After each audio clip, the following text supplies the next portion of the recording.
Bon, alors le sujet. Je pense qu'on va aborder le sujet. Vous connaissez le sujet?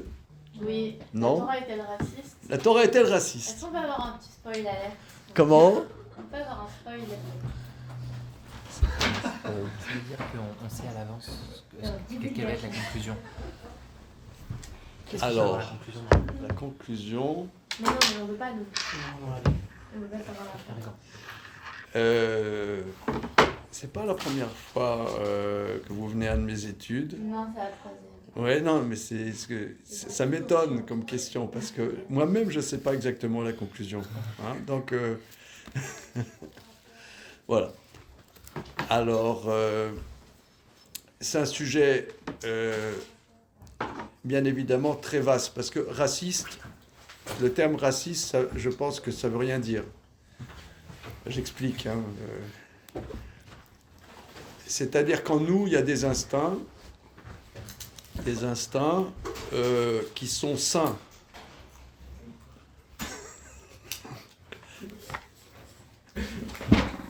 Ah, c'est pour ça.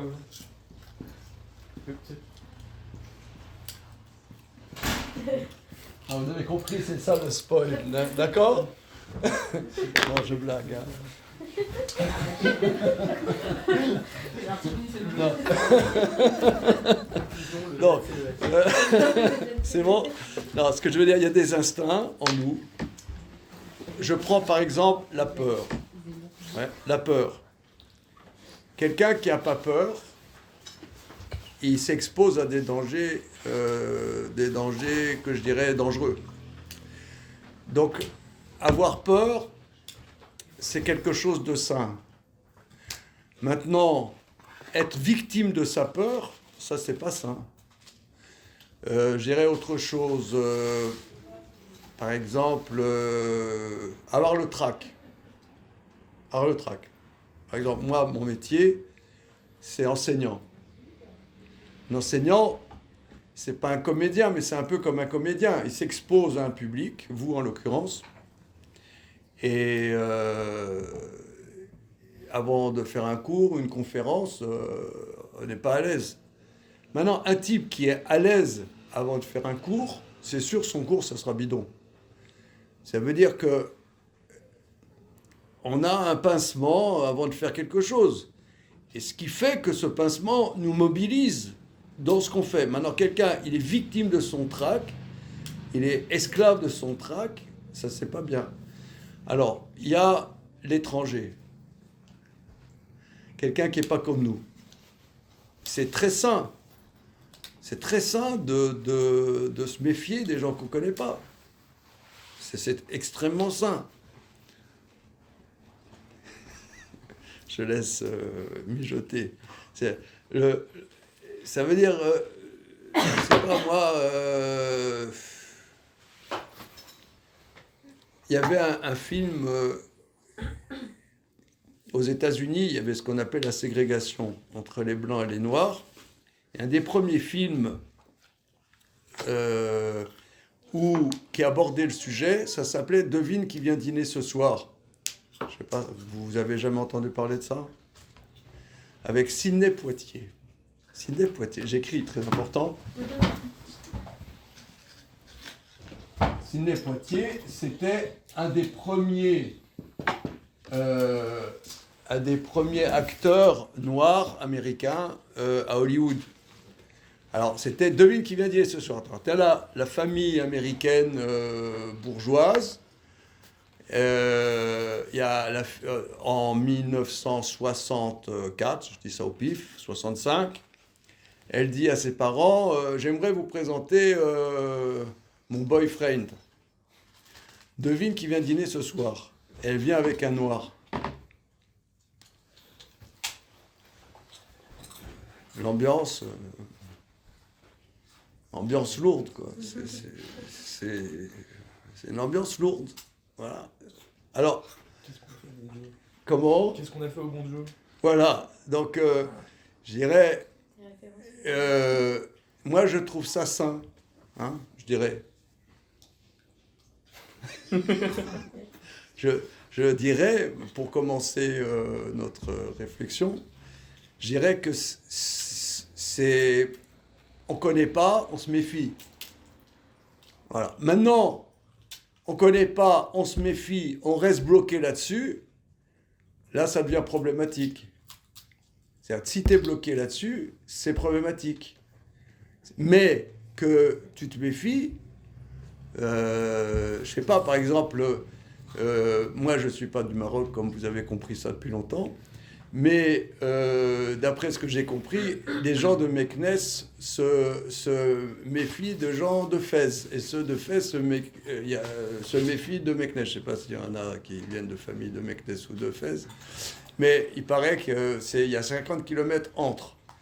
Mais ce n'est pas des gens comme nous. Voilà. Ce n'est pas des gens comme nous. Mais alors, en soi, ça veut dire...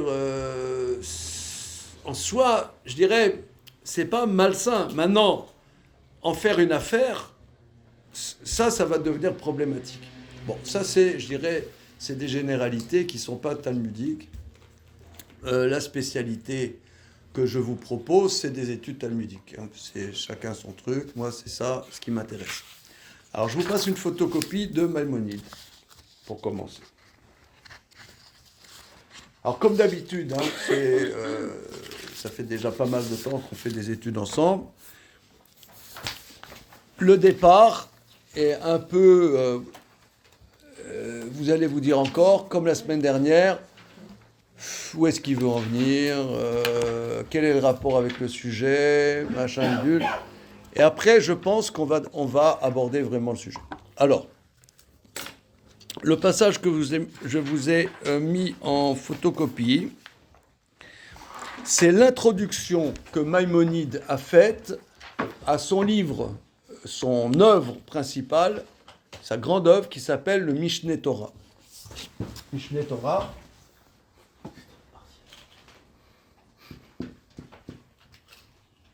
Le Mishneh Torah, c'est-à-dire, c'est le grand livre de loi que Maïmonide a rédigé, et il a rédigé les lois des 613 commandements de la Torah. 613 commandements de la Torah, toutes les lois sont abordées. Bien. Et là, vous voyez, c'est écrit Ekdemat Arambam, introduction.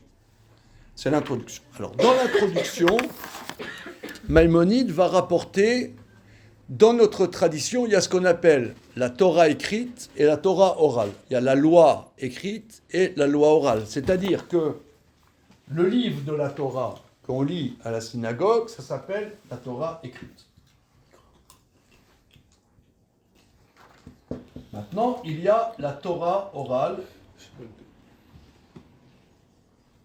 La Torah orale. Cette Torah orale, comment s'est-elle transmise ? Elle s'est transmise de maître à élève, de génération en génération. Alors, Maïmonide va dire les maîtres principaux, comment cette tradition s'est transmise depuis Moshe, depuis Moïse. Moïse a transmis ce qu'il savait, ce qu'il a appris au Sinaï. Il a transmis à son élève qui s'appelait Yoshua. Voilà, Josué en français. Yoshua a transmis un tel, qui a transmis un tel, qui a transmis un tel, jusqu'à moi, dit Maïmonide, évidemment. Ah, bien. Alors, c'est ce qu'on va voir. Où ça commence ? Une seconde.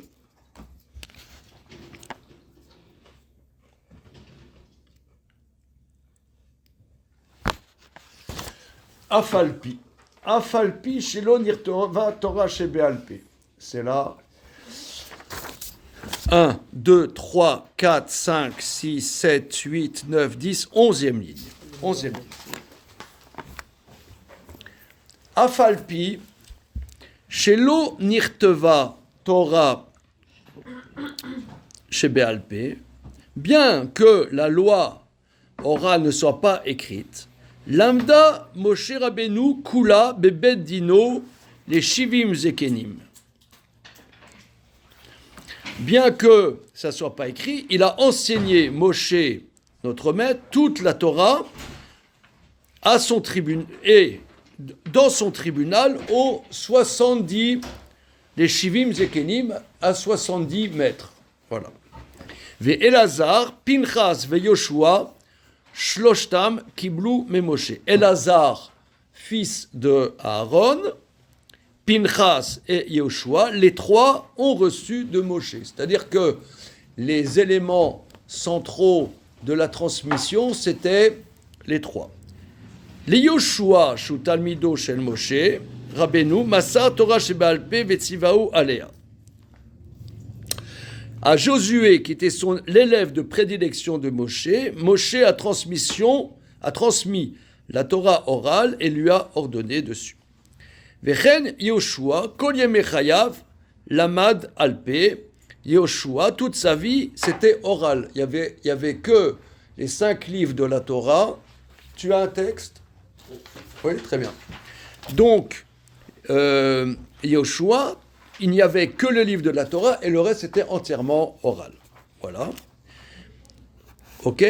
Vezekenim rabim kiblu mi Yoshua, de nombreux maîtres ont reçu de Josué. Vekibel Eli minazekenim ome Pinchas. Alors, il y a eu plusieurs siècles. Là, il passe plusieurs siècles en vitesse. Il y a eu ce qu'on appelle ce qu'on appelle dans la Mishnah de Pirkei Avot les anciens, les Ekenim, qui ont reçu pendant plusieurs siècles. Voilà. Et le dernier de cette période s'appelle Élie. Élie avec un Aïn. Hein.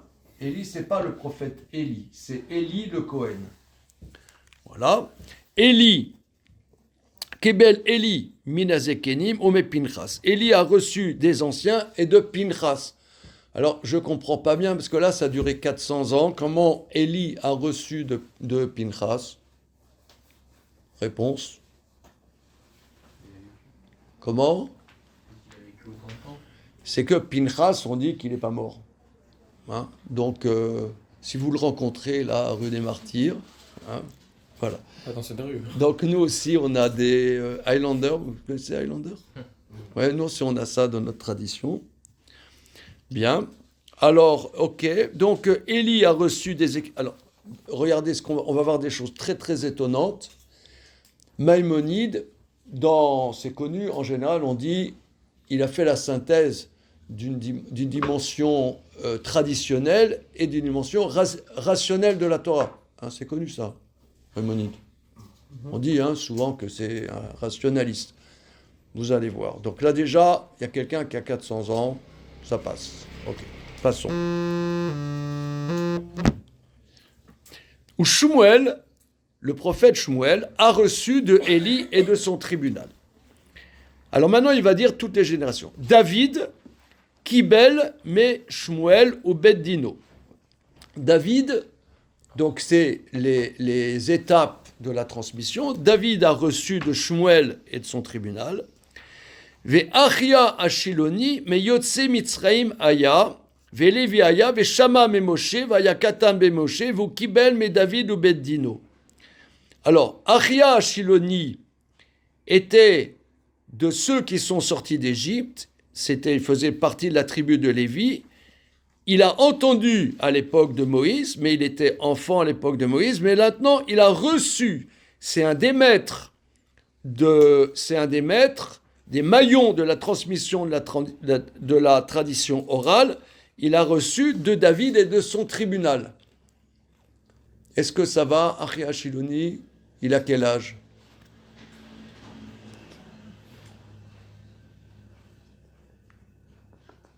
Là maintenant, Achia Shiloni, donc il était enfant à la sortie d'Égypte. Entre la sortie d'Égypte et le roi David, il y a grosso modo 480 ans. Ouais, et il était élève de David. Donc il avait un élève qui avait proche de 500 ans. D'accord.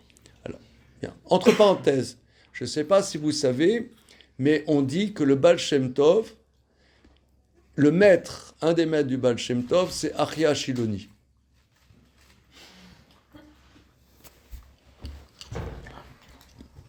Ok, c'est bon. Quoi? Pourquoi pas? Pourquoi pas? Hein, pourquoi? On continue. Alors, Elisha, le prophète Elisha, a reçu... Alors, Eliaou, Kibel Maria Shiloni, le prophète Élie, a reçu d'Achia Shiloni et de son tribunal. Elisha, Kibel Meliaou, etc. Alors, il va faire tout ça, machin. Regardez, on passe à la colonne suivante. Voilà.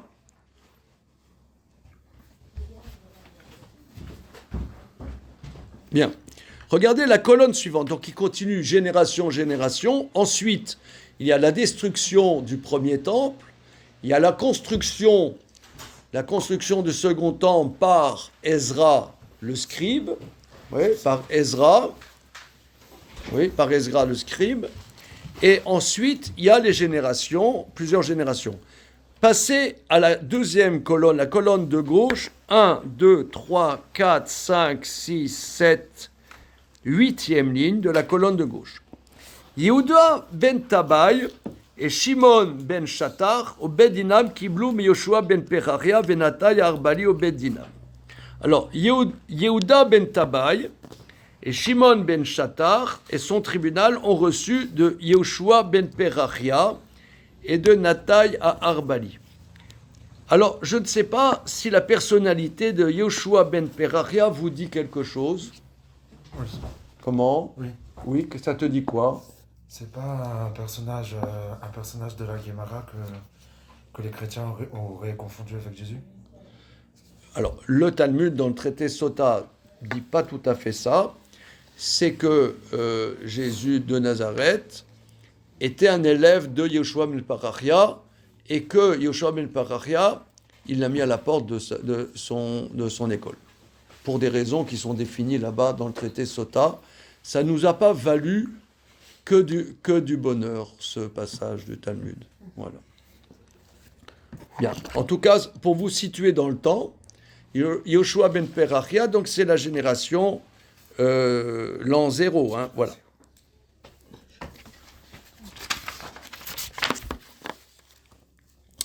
Alors, Yoshua ben Pecharia, donc un maillon de la transmission, c'est Yoshua ben Pecharia, voilà. Et ensuite, il dit Shamaya v'Avtalion, Gere Atzadek ou Bedinam, Kiblu Yehuda Veshimon ou Bedinam. Alors, Shamaya v'Avtalion, c'était des convertis authentiques. Shamaya v'Avtalion, c'était des convertis, donc ils n'étaient pas des juifs, et ce sont devenus des maillons de la transmission. C'était les maîtres de Hillel. Hillel, grand maître de l'époque de la Mishnah.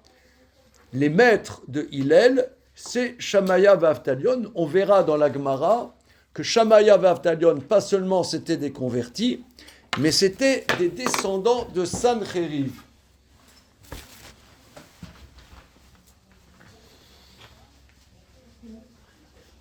Sancheriv,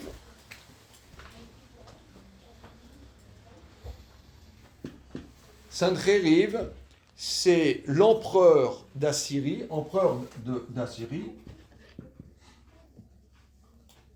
et c'est lui qui a exilé les 10 tribus, ce qu'on appelle les 10 tribus perdues. C'est Sancheriv qui a pris tout le royaume du nord d'Israël et les a exilés en Mésopotamie, et c'est comme ça qu'il y a 10 tribus qui ont disparu de la circulation.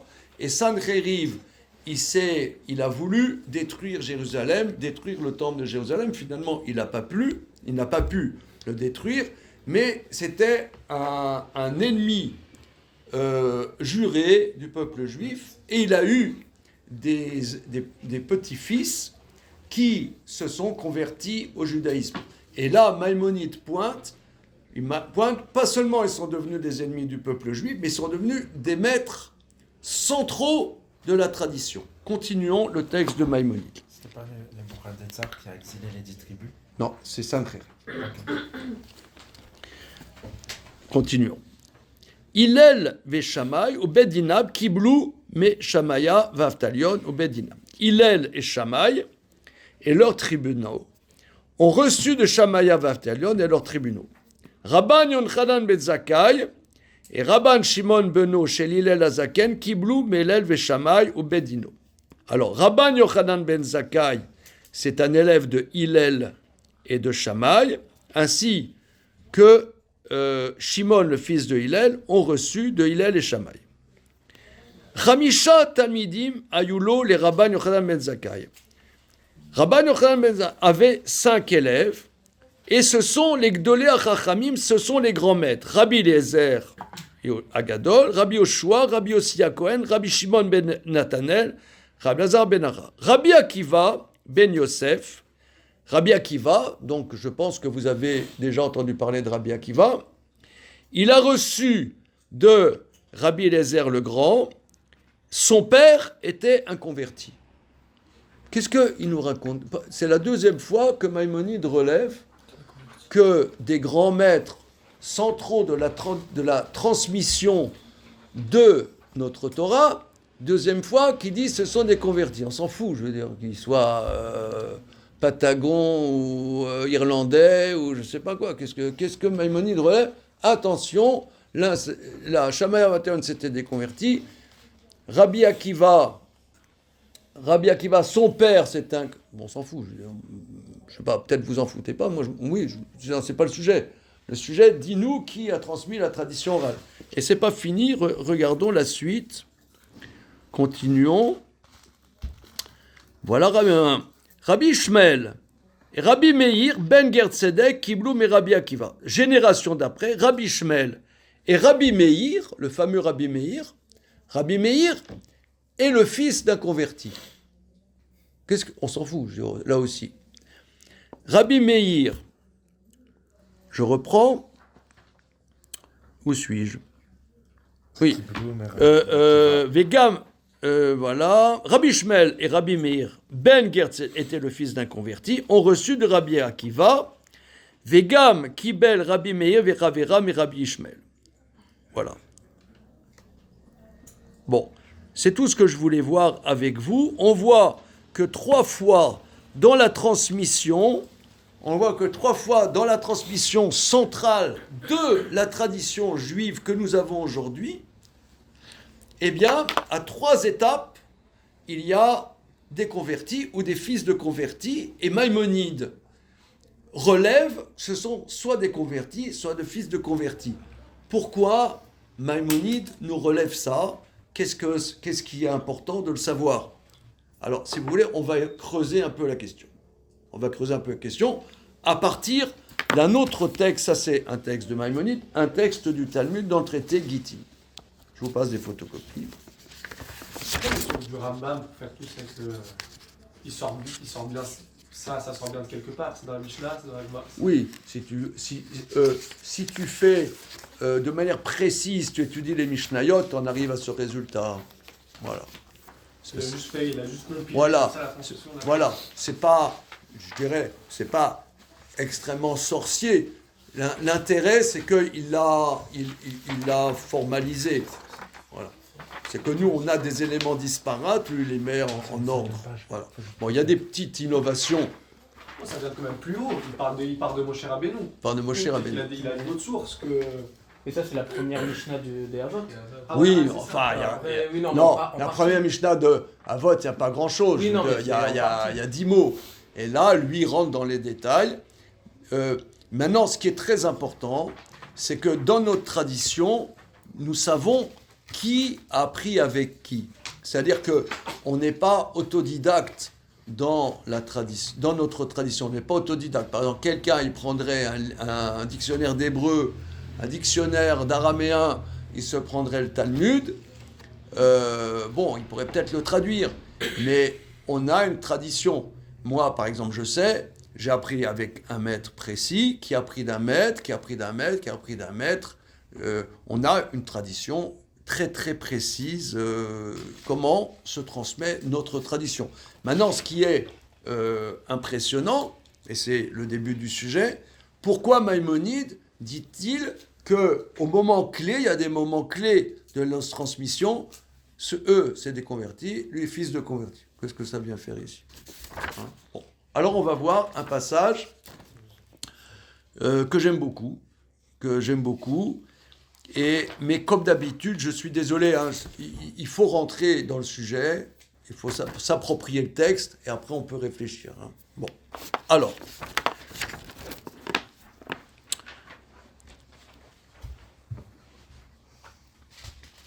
Voilà. Alors, il y a dans le traité du Talmud, dans le traité Gittin, il y a plusieurs pages qui parlent de la destruction du premier temple et la destruction du second temple.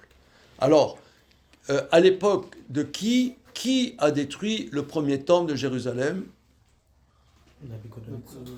Nabuchodonosor, donc ce que tu disais tout à l'heure, Nabuchodonosor, c'était l'empereur de Babylone. Babylone, c'est où Babylone?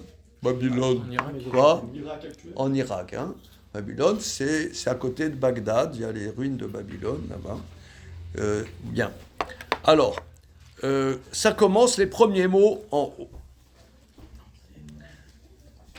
Alors, plusieurs thématiques vont être abordées dans ce passage, en particulier, je dirais, l'antisémitisme, mais alors pas l'antisémitisme au premier degré, le vrai, le dur, le pur. Hein.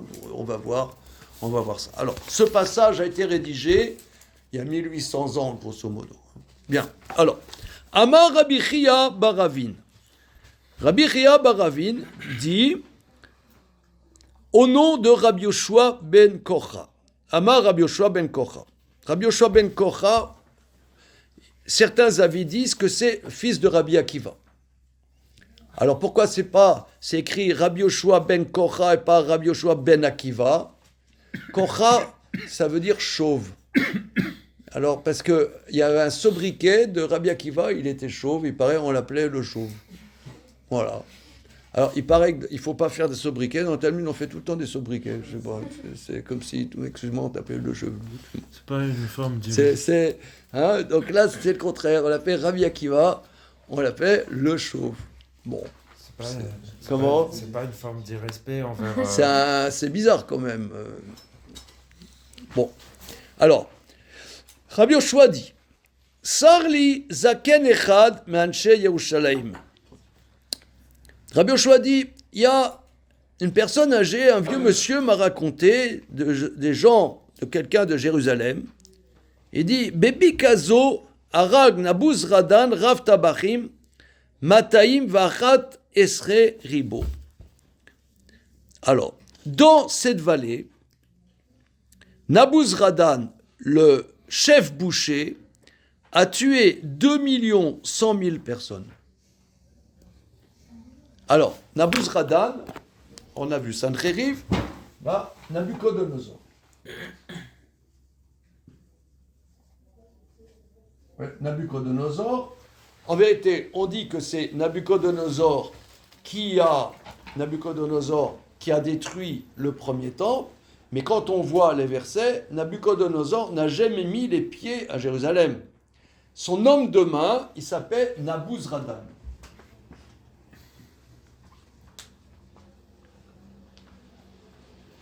Alors, ce qu'on va voir, c'est l'histoire de Nabuzradan, qui est appelé Nabuzradan, qui est appelé le chef boucher. Vous pouvez voir que boucher, on comprend qu'est-ce que ça veut dire. Hein, comme on dit le boucher de Varsovie, le boucher de machin, c'est le chef des... C'est comme aujourd'hui, on dirait, comment il s'appelle, le mec du Hamas, hein. Sinor. Ouais, c'est comme... Vous savez, voilà. Maintenant, ce monsieur... Il n'a peut-être pas participé au massacre. C'est lui qui a organisé. Voilà. Donc, Rabbi Yoshua ben Kocha, il se promenait dans les alentours de Jérusalem. Il y a quelqu'un qui lui dit, vous savez, monsieur, vous voyez là, ce champ, eh bien, Nabuzradan a égorgé 2 100 000 personnes dans cette vallée. Excusez-moi, comment vous lisez 2 100 000 personnes Oui, dans la... parce que je te lis ça, c'est Matayim Vachat Asre Ribo. Ribo, c'est 10 000. Donc 210 fois 10 000. 210 fois 10 000, ça fait 2 100 000.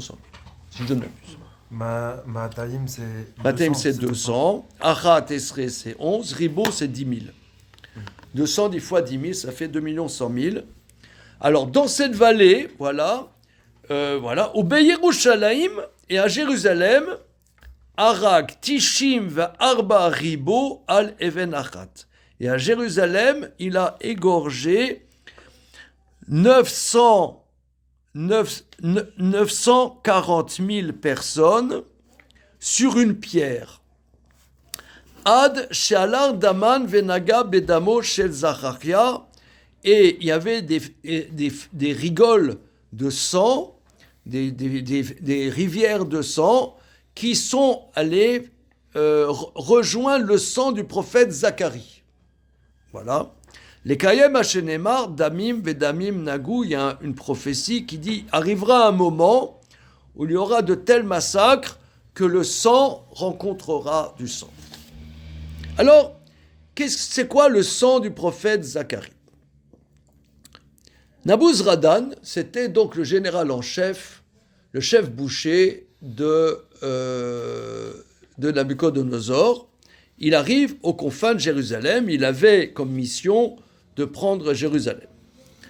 Ashkare les damés des Zacharia d'Ave Kamartar, il arrivait aux confins de Jérusalem, il a vu dans la campagne du sang qui bouillait. Une flaque de sang, et le sang il bouillait. Blup, blup, blup, blup, blup. Ça fait blup. Toi, blup, d'accord, bien. Amar Ma'ai, il a dit, s'il vous plaît, c'est quoi cette flaque de sang qui bout? C'est quoi? Amroulé, alors il a dit aux Juifs qui étaient là, Dam Zevachim des Shtafour. Il dit, on a fait une fois un sacrifice hors du temple de Jérusalem, et le sang du sacrifice, il n'était pas content, il bout. A été damé véloïnmou. Ils ont amené un sacrifice, faites ce sacrifice ici, je vais voir si le sang bout. Et ça bouillait pas. Amar Léou, il leur a dit, Iamrituli motav, si vous me dites la vérité, c'est bon. Vilo, si vous me dites pas la vérité, Masrikana libisrayu bimasraï des parzelés, je vous déchire la chair avec des peignes en fer. Soit vous me dites la vérité, je veux savoir pourquoi ce sang bout. Si vous ne me dites pas la vérité, je vous déchire le corps avec des peignes en fer. Amrele, il leur a dit, Maïne Malar, Seigneur assyrien, qu'est-ce qu'on peut vous dire? Nevaya Aveban, Dave Kamuchachlan Bemiled Ishmaya. On avait un prophète qui nous faisait toujours des remontrances avec des paroles du ciel. Il nous faisait des remontrances. Pourquoi vous ne faites pas la volonté de Dieu? Il faisait des remontrances. Kaminan il avait vekatinane. On s'est levé contre lui, on l'a tué. On a tué ce prophète. Ve'ave kamashanin delo kanayer dame. Ça fait des années que son sang ne se calme pas. Il y a une telle injustice, ce sang bout. Bloup, bloup, bloup. J'ai pas compris c'est qui parle, excusez-moi. Bloup, bloup. Bloup. Excusez-moi, c'est qui? Bloup. C'est qui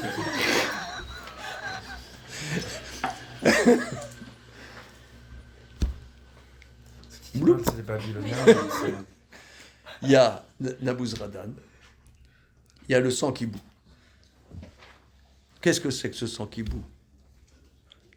Alors, il était dans la banlieue de Jérusalem, et il voit, il y a des Juifs, dites-moi, qu'est-ce que c'est? Pourquoi ce sang il bout? Alors les types, ils tournent autour du pot. Ils disent pas la vérité. Ils disent, dites-moi la vérité. Il dit, voilà, on a tué un pauvre prophète. Le pauvre, on l'a tué. Voilà, on l'a tué.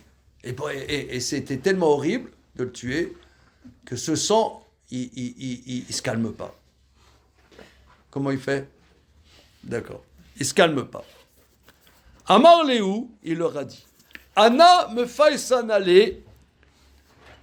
Je vais calmer ce sang, je vais venger ce sang. Ce sang appelle vengeance, je vais le venger. Aïté Sanadrek Dola, Sanadrek Tana. Il a amené les grands tribunaux rabbiniques, les petits tribunaux rabbiniques. Katal, il les a égorgés pour venger ce sang. Vélonar, le sang continuait à bouillir. Barourim Betulot, les jeunes garçons, les jeunes filles. Katal, il a amené les jeunes garçons, les jeunes filles du peuple juif, il les a égorgés. Le sang ne s'est pas calmé. A été Tinokot Shelbet Raman, il a amené les petits-enfants qui étudiaient la Torah, il les a tous tués. Il les a tous tués.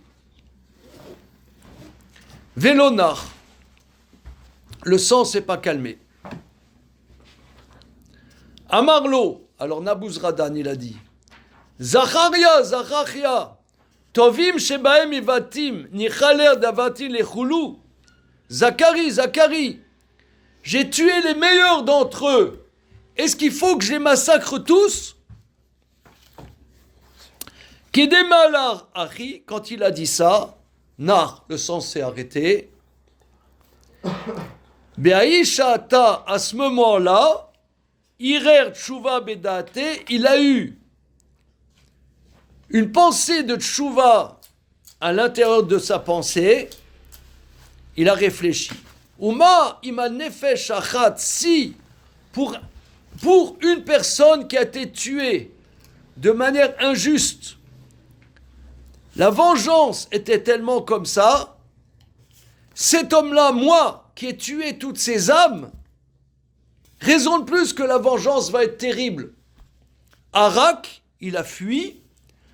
Azal, il est parti. Shadar, Shtar, Partata, Bébété, il a dit toutes ses derniers, il a réglé toutes ses affaires courantes. Vegayer, il s'est converti. La Gemara dit, Tana, Naman, Gertoshavaya, laissons ça de côté. Il y a un enseignement qui est authentifie. Nabuzradan, Gert Sedek Aya. Nabuzradan, c'est l'exemple même du converti authentique. Pourquoi la conversion, c'est une solution à ce qu'il a fait? Je sais pas. Alors voilà, maintenant il faut réfléchir un peu. Qu'est-ce que c'est que toutes ce bastringue? Qu'est-ce que c'est que ça? Qu'est-ce que c'est que un salaud comme ça? Je veux dire, c'est pas un salaud. Il n'y a pas de mot. C'est un monstre. C'est un monstre. Je sais pas comment il a pu se convertir. Alors sincèrement, vous allez dire que j'exagère, mais ce que je vais vous dire, je suis allé voir un des plus grands maîtres de notre génération pour poser cette question. Comment on a pu accepter sa conversion? Je peux vous dire qui c'est. C'est un très grand maître, c'est Rav Berl Povarsky, c'est un des grands raves de l'Yeshiva de Ponovitch. Je suis allé le voir pour lui demander comment on a pu accepter sa conversion.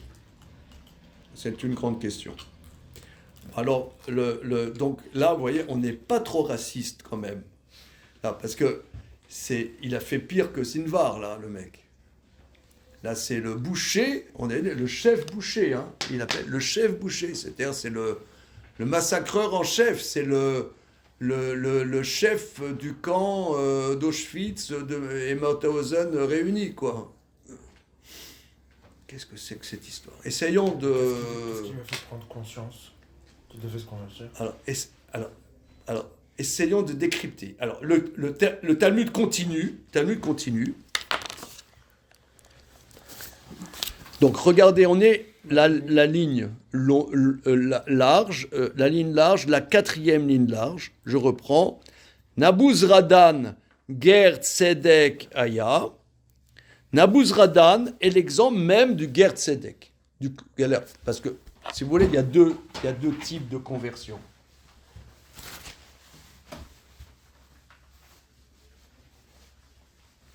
Il y a la conversion intéressée. Par exemple, quelqu'un il veut travailler dans l'intelligence artificielle, il faut être juif. Si tu n'es pas juif, tu ne peux pas travailler dans l'intelligence artificielle. Bon, alors il veut travailler l'intelligence artificielle et il dit je veux être juif. Il va avoir un tribunal rabbinique, je veux être juif. Monsieur William, pourquoi vous vouliez être juif? Pour travailler dans l'intelligence artificielle. Bon, ça, c'est pas une bonne motivation, vous voyez. Ça c'est pas... à la limite, on pourrait peut-être faire la conversion, mais ça ne s'appelle pas Ger Tzedek. Ger Tzedek, le concept qu'on voit ici, Ger Tzedek, c'est-à-dire le converti authentique.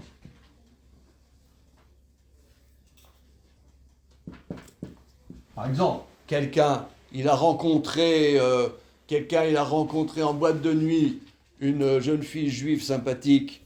Et ensuite, il vient voir Rav Zizek, bonjour, j'aimerais me convertir. Il dit, quelle est votre motivation? Ouais, comme Intouchable, motivation, c'est elle. Je ne sais pas, vous avez vu le film Intouchable? Ouais, motivation, c'est vous dans le film. Ouais. Quelle est votre motivation? Il dit, c'est vous, c'est très rigolo. Alors, donc là, si vous voulez, là, le mec, il vient voir le tribunal, il dit, oui, ma motivation, c'est la jeune fille que j'ai rencontrée en boîte de nuit. Bon, c'est moyen, hein. C'est pas... Alors, le Talmud authentifie. Quel est l'exemple du converti authentique? Alors là... Alors, encore quelques mots, si vous voulez, avant de débattre ensemble de ce passage.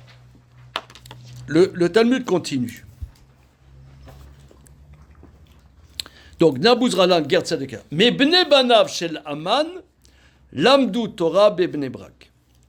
Des petits-fils de Haman ont enseigné la Torah à Bnei Brak. Donc, Haman, c'est l'Amalécite qui a fait le décret d'extermination d'ailleurs. Il a été convié au tribunal international de La Haye, Haman, pour génocide. Alors, entre parenthèses, j'insiste. Où est mon sac?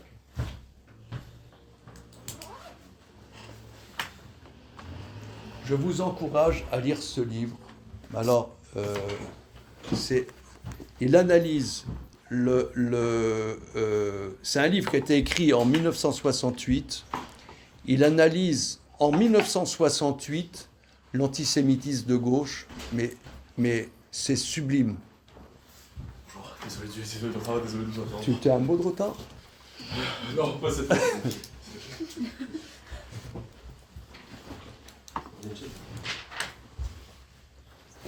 Je vous lis une phrase de ce livre à la page 90. Je ne veux pas prendre plus de temps.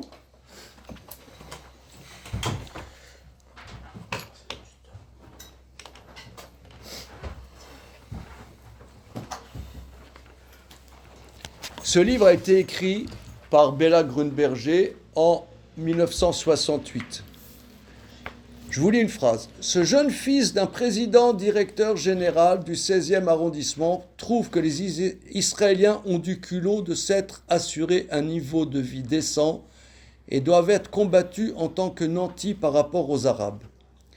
Il les traite de plus, écrit en 1968, pas la semaine dernière, il les traite de plus de nazis parce qu'ils se défendent quand on les attaque. Intéressant quand même. Bon, passons. Mais en tout cas, le Haman, lui, il a fait un décret d'extermination. C'est pas un fantasme, c'est pas un retournement. C'est un vrai décret d'extermination qu'on aurait pu proposer à La Haye. Hein, bon. Eh bien, le Talmud dit que des petits-fils de Haman, pas seulement se sont convertis, mais sont devenus des enseignants de Torah à Bnei Brak, pour ceux qui connaissent.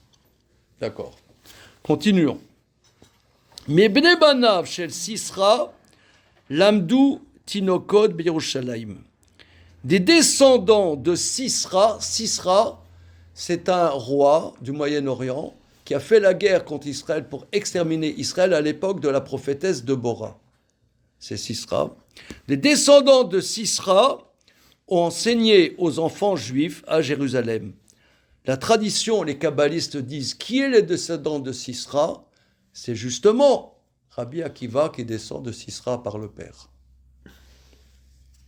Mais Bnei Banav shel Sancheriv, Lamdu Torah Berabim, des descendants de Sancheriv, donc Sénachérib, celui que l'empereur assyrien, des descendants de Sancheriv ont enseigné la Torah à toute la communauté. Man Inun, qui sont-ils? Shamaya ve'Avtalir.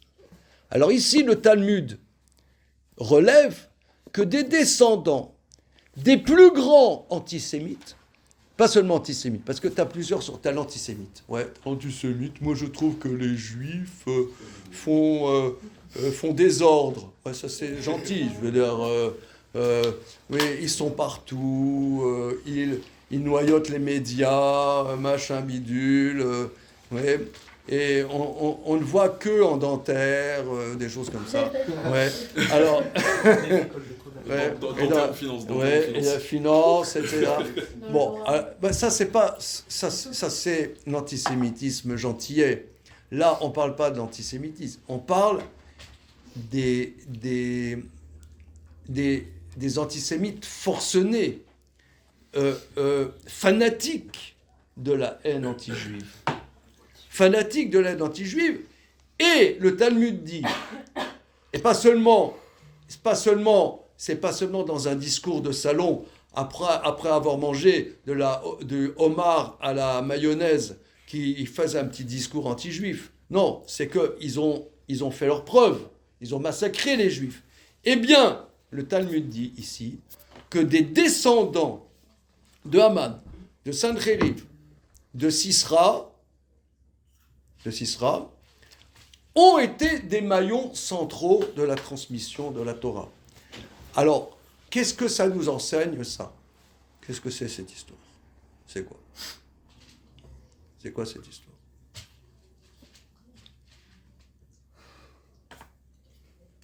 Qu'est-ce que ça a à voir avec la Torah, pas avec la Torah, machin?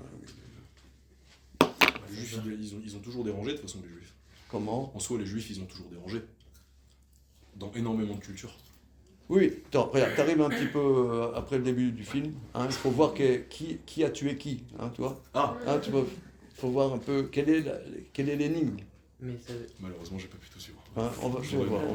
ça veut dire que même si, par leur sang, ils sont pas initialement juifs, ils peuvent quand même accéder à un niveau de connaissance qui est élevé parce que la judéité, elle n'est pas raciale, mais elle est intellectuelle.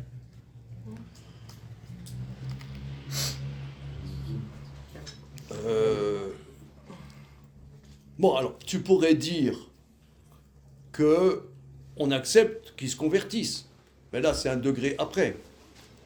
Alors, est-ce que... Alors, c'est vrai qu'il y a une notion dans la tradition juive de conversion. Alors, la conversion, il y a un monsieur, un chacham, je ne dirais pas un rav, un chacham, qui s'appelle Georgi Ansel. Je ne sais pas si vous connaissez monsieur Georgi Ansel. Je vous écris son nom.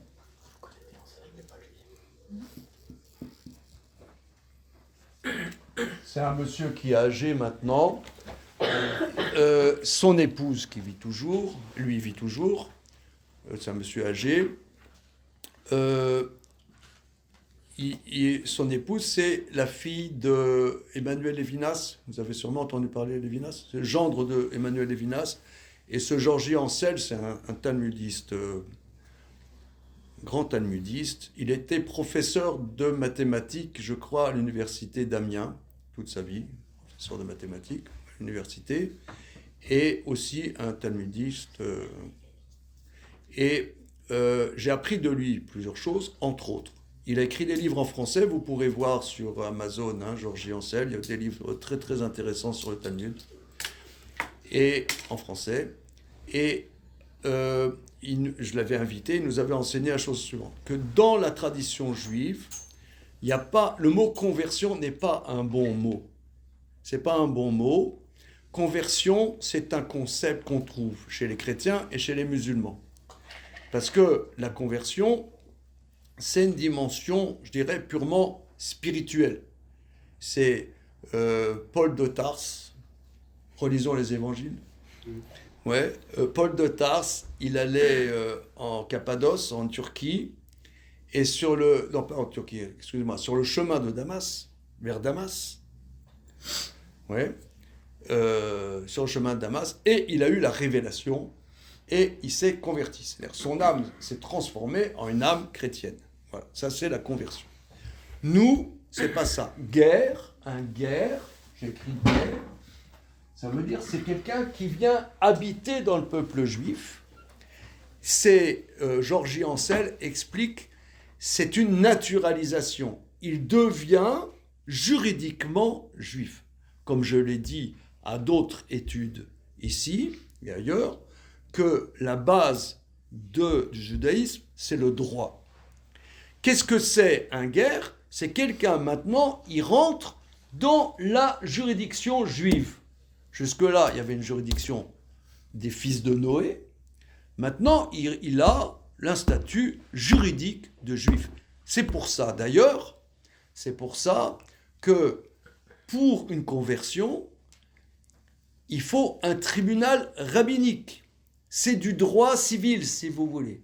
Il rentre civilement dans la législation juive. Oui. Mais pourtant, on ne dit pas que justement les personnes qui se convertissent, en fait, c'est parce qu'elles ont eu déjà une âme juive. C'est possible qu'elles ont peut-être une âme juive. C'est possible. Moi, oui, mais ce que vous dites est juste. Mais moi, je suis simplement juriste. Je reste les âmes. Je suis pour. Je suis pour. Mais simplement, comment se passe une conversion? C'est un tribunal rabbinique qui est un quorum de 3 juges, comme dans ce qui a trait au droit civil. Le droit civil, c'est 3 juges. Donc, c'est quelqu'un, il rentre dans la législation juive. Alors, certes, pour reprendre ce que tu as dit, comment c'est ton prénom? Samuel. Samuel, pour reprendre ce que tu as dit, Samuel, ici, on aurait pu dire que ces zozos-là, à la limite, ils veulent devenir juifs, on pourrait les accepter. Maintenant, et d'ailleurs, cette notion est importante que un tribunal rabbinique s'occupe de plein de choses, s'occupe de viande cachère, s'occupe de cacheroute, il s'occupe que le Shabbat soit respecté, il s'occupe de droit civil, à une certaine époque, s'occupe aussi de droit pénal, et on doit aussi s'occuper de recevoir, si nécessaire, s'il y a des gens qui ont une démarche authentique, c'est une mitzvah de les aider à devenir juifs. Voilà. Maintenant, pourquoi ici on nous dit qu'ils sont devenus des maîtres de... Alors, donc tu peux avoir quelqu'un de n'importe quelle race, entre parenthèses, dans notre tradition, on dit que la plupart des convertis sont des descendants d'Ésaü, d'Ésav. Par contre, de Ishmaël, c'est pas, comment dire, c'est pas, c'est rare que ça vienne de descendants d'Ishmaël. Ça vient plutôt d'Ésaü que d'Ishmaël. Oui, tu veux dire? Oui, mais c'est où je me suis dit, si on parle de... Parce que là, on se pose la question, pourquoi les descendants de personnes horribles ont pu se convertir et en plus être maîtres d'avancée, mais du coup, si on part sur un cadre juridique, il y a aussi peut-être eu ce débat au moment de leur conversion. Bah, eux, ils n'ont pas fait les actes, c'est des descendants. Donc pourquoi juger d'après ce qu'un ancêtre a fait toute une génération? D'accord, mais Nabouzradan, oui. Oui, par contre, oui. Du coup, c'est une énigme, c'est encore... Lui, oui. Mais je me suis dit que peut-être pour eux, c'est vrai. Il y a peut-être ce truc, ils se sont posé la question. C'est vrai. Est-ce qu'on devrait vraiment juger toute leur branche familiale, en sachant qu'on sait que c'est une personne qui était impliquée, même s'il y en a eu d'autres, mais si eux ont justement la volonté de se, entre guillemets, peut-être même sans vouloir se racheter, mais la volonté de devenir juif, et après en plus entamer tout un processus de... Enfin, être vraiment un apprentissage intense jusqu'à après enseigner, je pense qu'ils ont dû se poser la question, c'est que on n'a pas à juger ce que leur ancêtre a fait par rapport à ce qu'eux ils veulent faire, leurs actes. Oui, mais ça n'explique pas pourquoi ils deviennent des maîtres centraux de la transmission.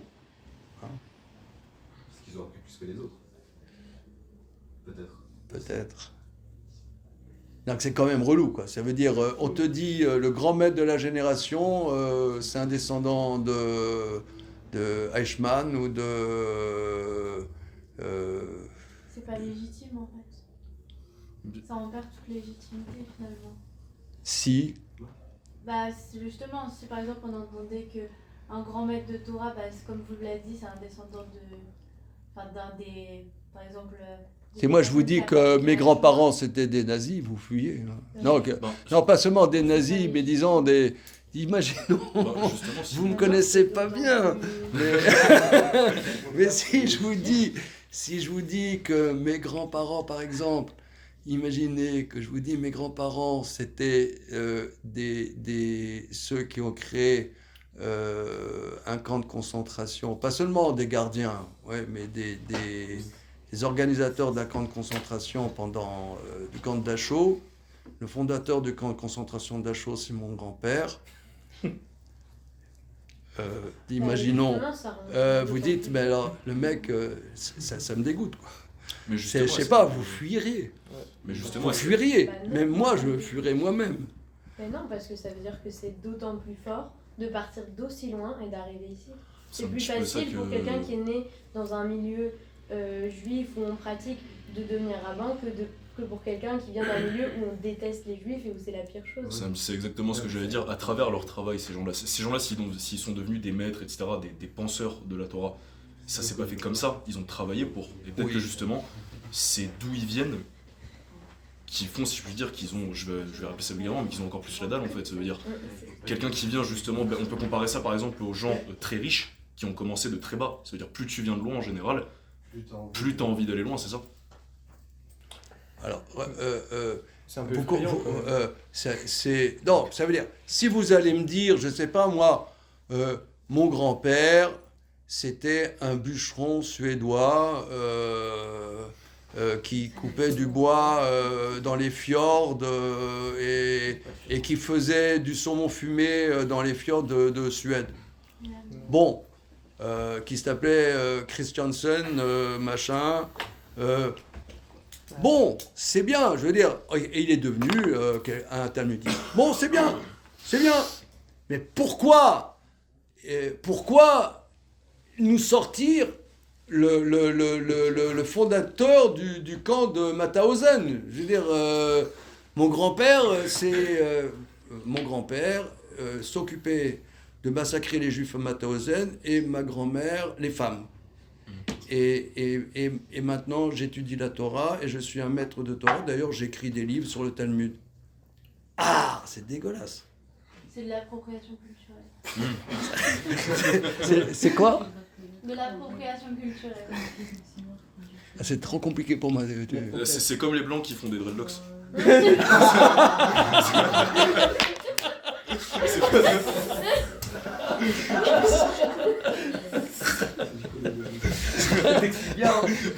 La pédagogie, mec, c'est tout. J'ai compris le concept. Ah, voilà, c'est l'appropriation culturelle. C'est dégueulasse.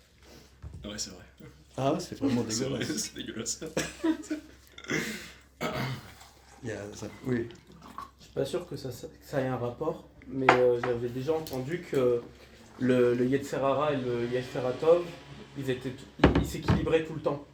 Donc, chez ces gens-là, qui sont les pires crasses de l'humanité, qui ont du coup le plus de potentiel à faire le mal, est-ce que c'est pas aussi eux qui, du coup, en contrepartie, ont en eux, et donc dans leur descendance, le plus gros potentiel à faire le bien? Et le bien suprême, la plus grande des mitzvahs, c'est l'étude de la Torah. Alors, c'est pas mal. C'est pas mal. Non, c'est bien, c'est pas mal. On va essayer.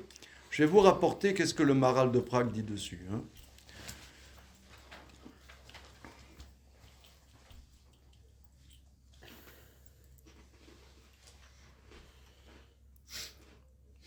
Non.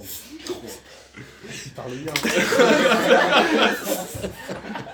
Non, mais il faut un peu... Je crois que c'est les deux règles.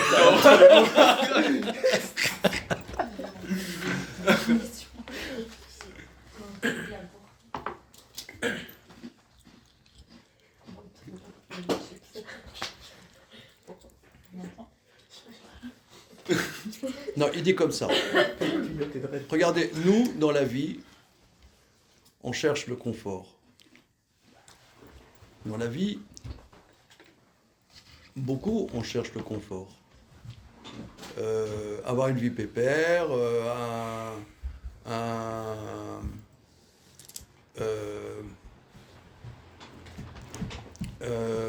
une maison avec un jardin, un barbecue, un toutou, un écran plasma qui fait 1m80, une bonne mutuelle. Une bonne mutuelle, comme ça je peux me refaire les dents tranquille. Bon, maintenant, prenons Nebuzradan. Il a un problème. Il a un problème. Le sang qui bout. C'est quoi le sang qui bout? Moi j'explique comme ça en m'inspirant du Maharal de Prague. Nebuzradan, c'est un général de Nabucodonosor. L'armée, c'est tu exécutes les ordres. Je vous donne un exemple. J'ai un petit-fils dans l'armée israélienne. Pas cette année, mais l'année d'avant. Il avait commencé l'armée.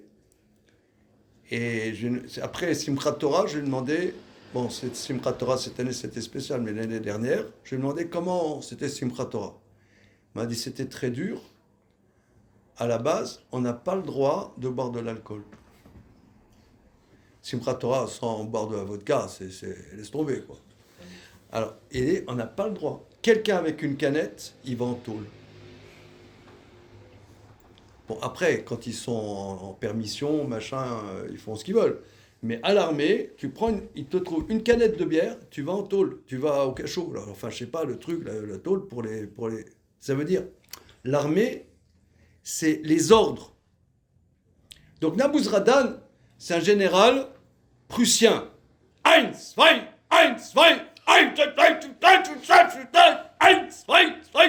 ouais, lui, c'est un prussien. Il a un ordre, il faut conquérir Jérusalem. Casque à pointe. Il y a du sang. Qu'est-ce que c'est ce sang? On ne va pas vous dire. On ne va pas vous dire que c'est quoi ce sang?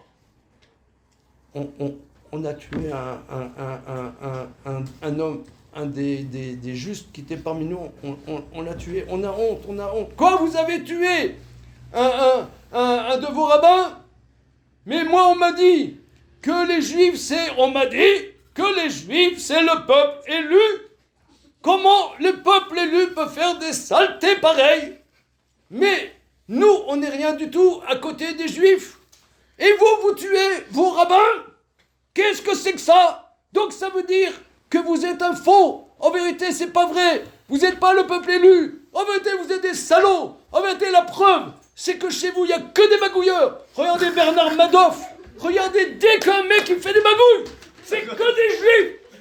Et ça, c'est ça le peuple élu. C'est ça le peuple élu. Vous êtes des magouilleurs. Vous êtes des pornographes. C'est vous qui amenez les saletés dans le monde.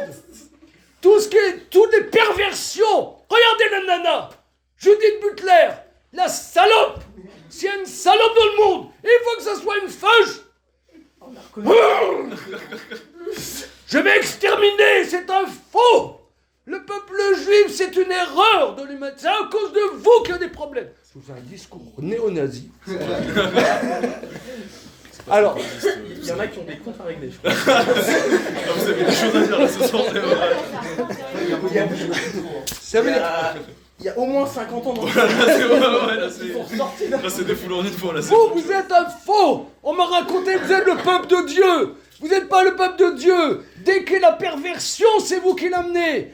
Regardez Gainsbourg avec ses chansons pornographes. C'est vraiment le pire extrait qu'on pouvait prendre ça. Dès qu'il y a de la saleté, c'est vous qui l'amenez au monde. Regardez, il y a des justes parmi vous, vous les avez massacrés. En vérité, vous respectez pas Shabbat. Vous dites vous êtes le peuple de Dieu. C'est quoi le peuple de Dieu? Vous faites des rêves parties. Au lieu de faire Simchat Torah, vous faites dire à vous êtes des salauds. Je vais vous massacrer. Voilà. Il limite le peuple juif. Il limite le peuple juif. Lui, moi, on m'a dit, si moi j'avais le mérite d'être juif, eh ben je respecterais Dieu. Je respecterais ses commandements. Et vous ne respectez pas ses commandements. Donc vous n'êtes pas le peuple de Dieu. Vous écoutez un musulman. Si vous écoutez un islamiste, au bout de 5 minutes, il dit ça. Vous êtes le peuple de Dieu, pourquoi vous ne faites pas Shabbat? Je ne sais pas, vous avez déjà discuté avec des islamistes? Non, pas personnellement. J'ai fait Moi, des oui. vidéos. Ah bon? Incroyable ça. En réalité, je suis un islamiste. Oh. Bah, je suis sur Twitter. quoi. Alors lui, qu'est-ce qu'il fait?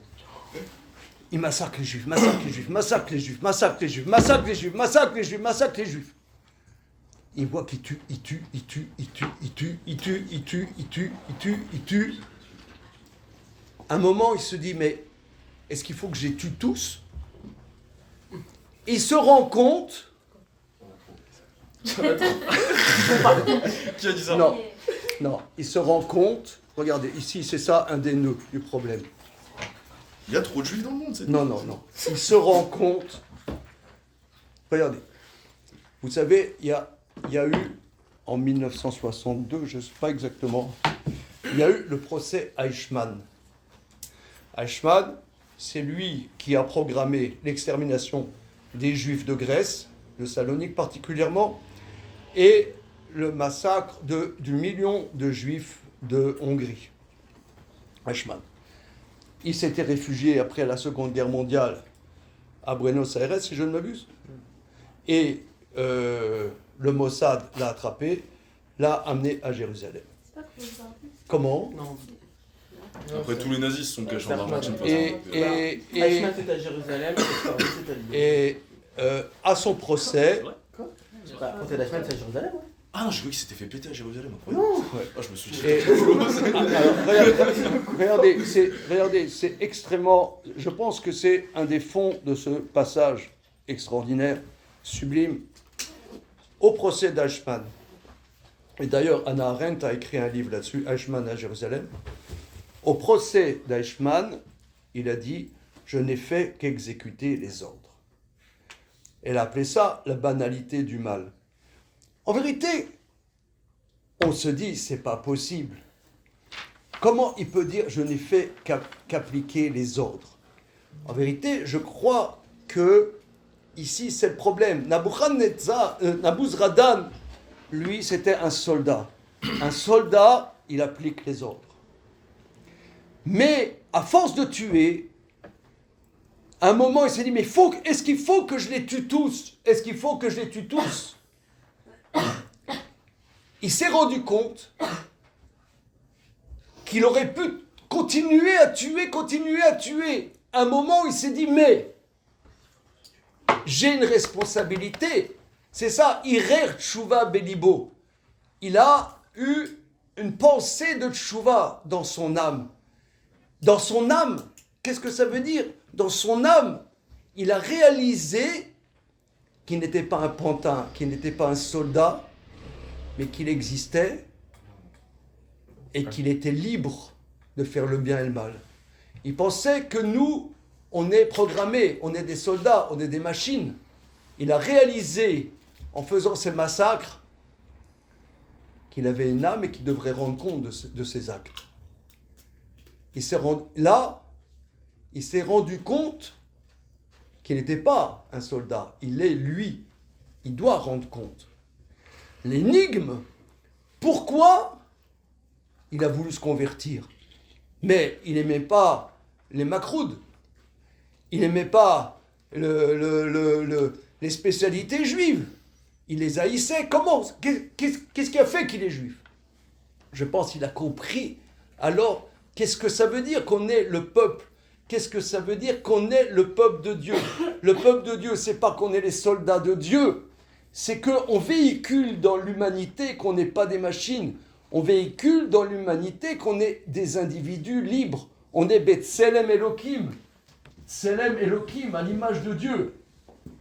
On est un peuple qui véhicule, qui même par le bien, par le mal. Des fois, on est des gens bien, des fois, on est des gens pas bien.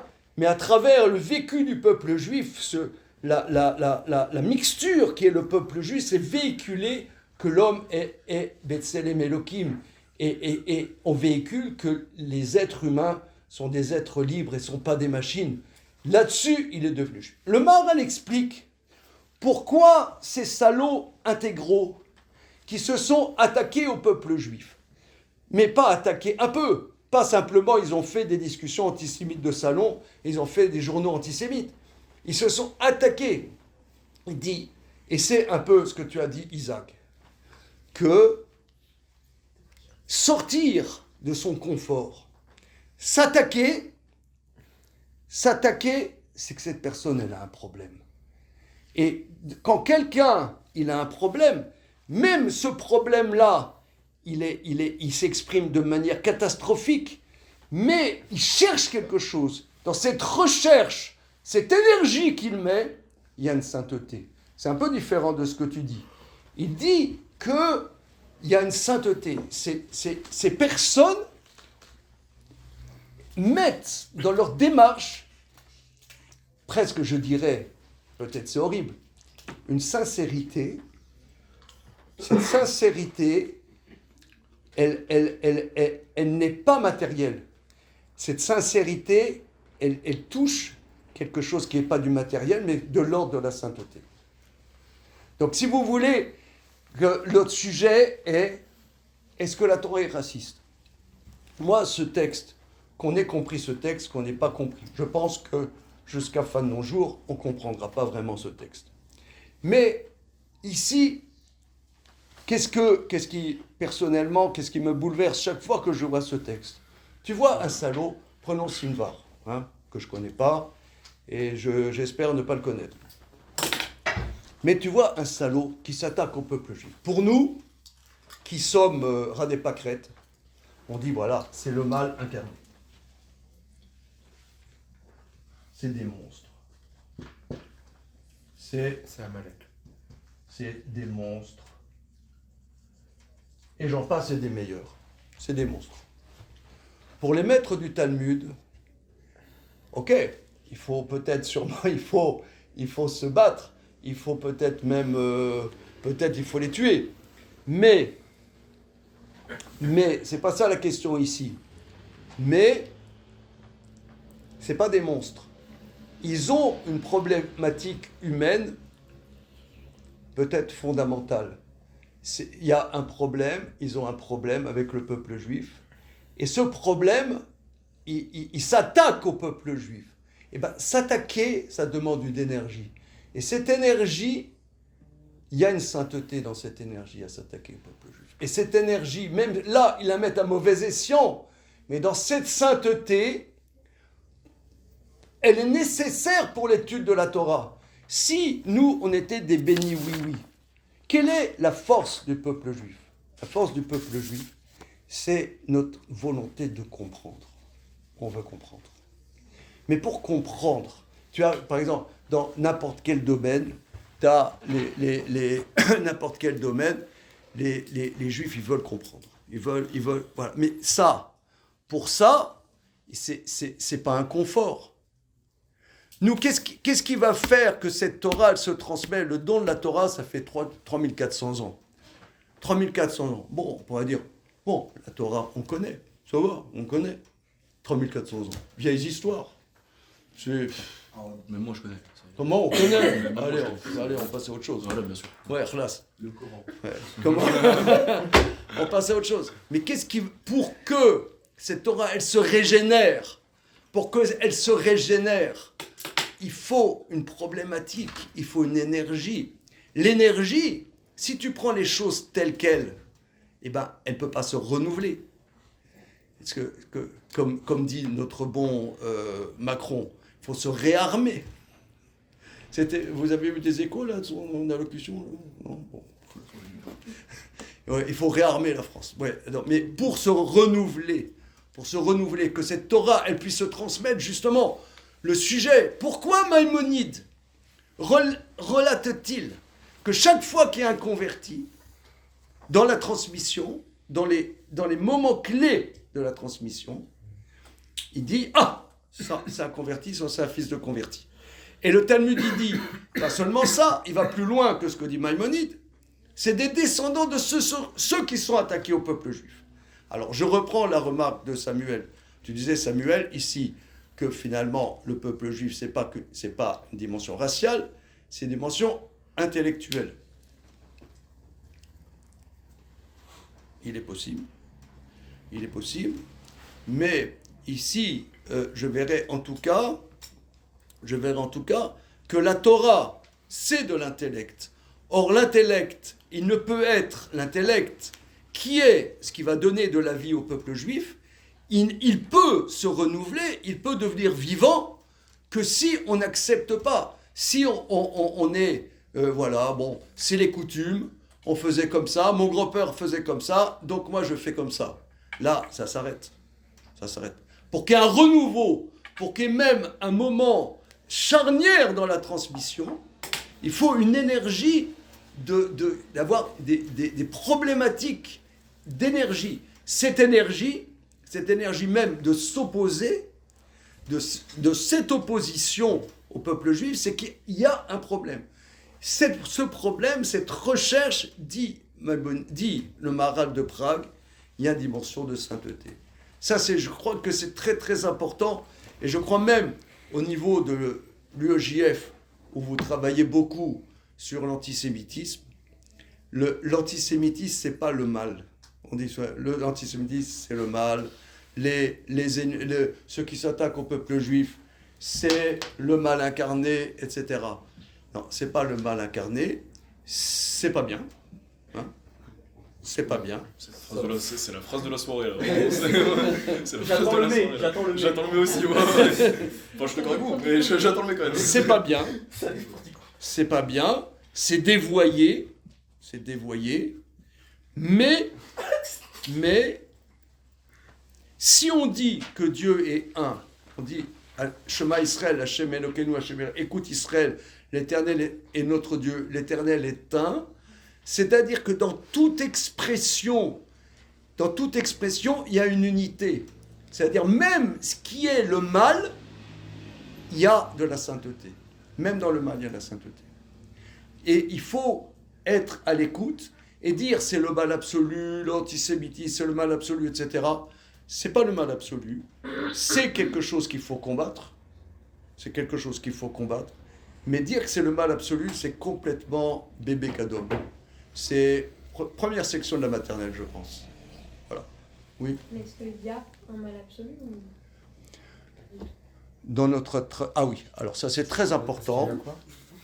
Oui, très important, c'est bien. Alors, le Talmud là-dessus, sur ce passage, dans la suite, dit que le roi Titus, Dieu a juré, si on peut s'exprimer ainsi, qu'il n'y aurait pas de convertis dans la descendance de Titus. Alors, cette fois-ci, je n'ai pas amené de photocopie du texte de la Torah. Dans les éditions classiques de la Torah, imprimées, vous avez le texte de la Torah et dans la marge, vous avez la traduction de Onkelos en araméen. Vous savez qui c'est Onkelos ? Oui, c'est un converti. C'est un converti. Mais à part ça, Onkelos. À part ça, c'est le fils de la sœur de Titus. Le Talmud dit que Onkelos, qui est un codisciple de Rabbi Akiva, c'est un codisciple de Rabbi Akiva chez Rabbi Eliezer ben Orkanos. Onkelos est un Romain, neveu de Titus, qui s'est converti. Mais le Talmud dit, dans la suite, que Dieu a juré qu'il n'y aurait pas de descendant direct de Titus qui se convertirait. Quelle est la différence entre Titus et les autres salauds 5 étoiles ? Ouais. Quelle est la différence ?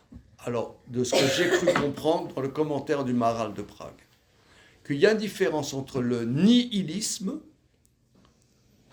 et la haine. La haine, il y a quelque chose de positif dans la haine,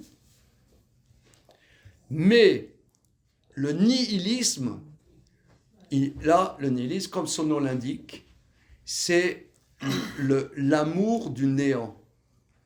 L'amour qui est rien. Qui a rien.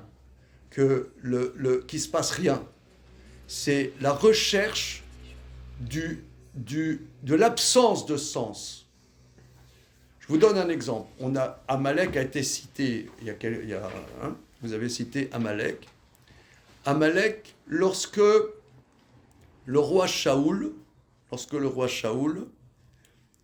devait tuer l'Amalécite, il a épargné le roi des Amalécites, Agag. Quand finalement le prophète Samuel allait tuer le roi des Amalécites, Agag, le verset dit que Agag était content de mourir. Il avait de la jouissance de mourir. La jouissance de mourir. La jouissance de mourir, c'est-à-dire, qu'on pourrait dire, c'est l'épicurisme. C'est le monde n'a aucun sens. C'est l'insensé. La haine, c'est percevoir qu'il y a un sens et je ne supporte pas ce sens. Je m'oppose. S'opposer, vous pouvez remarquer que la haine, je vous donne un exemple. Il y a une jeune femme, il y a quelques années, qui est venue chez nous. Il y a un jeune juif, marié avec une non-juive.